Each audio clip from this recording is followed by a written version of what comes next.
Good evening. Tonight, I can report to the American people and to the world that the United States has conducted an operation that killed Osama bin Laden, the leader of al-Qaeda, and a terrorist who's responsible for the murder of thousands of innocent men, women, and children. It was nearly 10 years ago that a bright September day was darkened by the worst attack on the American people in our history. The images of 9/11 are seared into our national memory. Hijacked planes cutting through a cloudless September sky, the Twin Towers collapsing to the ground, black smoke billowing up from the Pentagon, the wreckage of Flight 93 in Shanksville, Pennsylvania, where the actions of heroic citizens saved even more heartbreak and destruction. And yet we know that the worst images are those that were unseen to the world. The empty seat at the dinner table, children who were forced to grow up without their mother or their father, parents who would never know the feeling of their child's embrace, nearly 3,000 citizens taken from us, leaving a gaping hole in our hearts. On September 11th, 2001, in our time of grief, the American people came together. We offered our neighbors a hand, and we offered the wounded our blood. We reaffirmed our ties to each other and our love of community and country. On that day, no matter where we came from, what God we prayed to, or what race or ethnicity we were united as one American family. We were also united in our resolve to protect our nation and to bring those who committed this vicious attack to justice. We quickly learned that the 9/11 attacks were carried out by al-Qaeda, an organization headed by Osama bin Laden, which had openly declared war on the United States and was committed to killing innocents in our country and around the globe. And so we went to war against al-Qaeda to protect our citizens, our friends, and our allies. Over the last 10 years, thanks to the tireless and heroic work of our military and our counterterrorism professionals, we've made great strides in that effort. We've disrupted terrorist attacks and strengthened our homeland defense. In Afghanistan, we removed the Taliban government, which had given bin Laden and al-Qaeda safe haven and support. And around the globe, we worked with our friends and allies to capture or kill scores of al-Qaeda terrorists, including several who were a part of the 9/11 plot. Yet Osama bin Laden avoided capture and escaped across the Afghan border into Pakistan. Meanwhile, al-Qaeda continued to operate from along that border and operate through its affiliates across the world.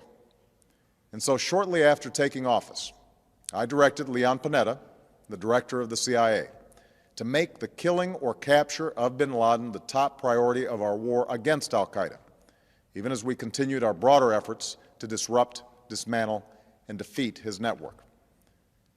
Then, last August, after years of painstaking work by our intelligence community, I was briefed on a possible lead to bin Laden.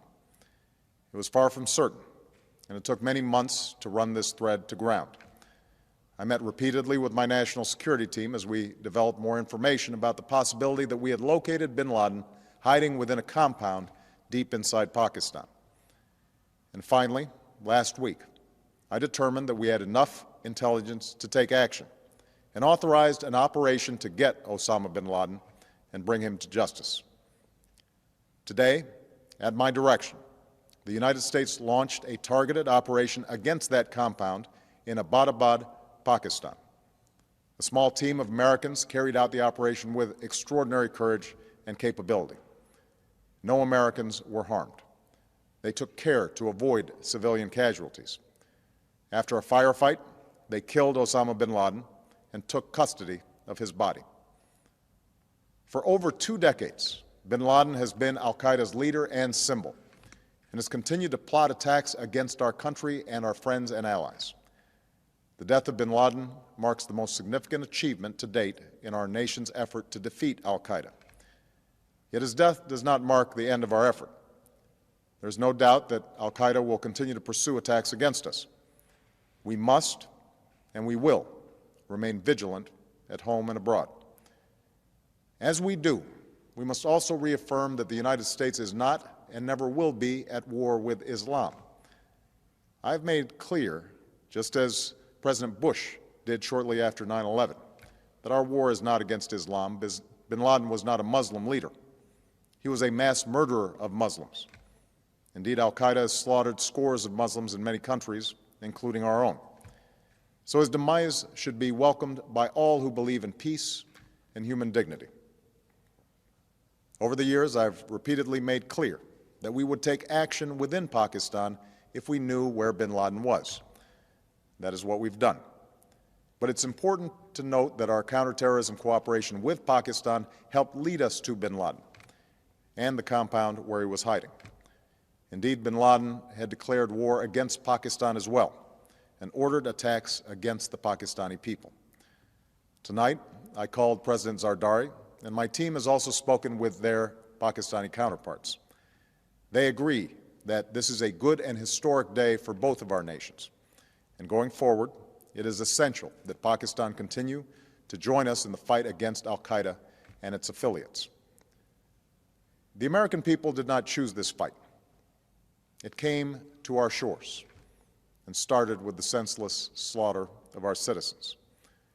After nearly 10 years of service, struggle, and sacrifice, we know well the costs of war. These efforts weigh on me every time I, as Commander-in-Chief, have to sign a letter to a family that has lost a loved one, or look into the eyes of a service member who's been gravely wounded. So Americans understand the costs of war. Yet, as a country, we will never tolerate our security being threatened, nor stand idly by when our people have been killed. We will be relentless in defense of our citizens and our friends and allies. We will be true to the values that make us who we are. And on nights like this one, we can say to those families who have lost loved ones to al-Qaeda's terror, justice has been done.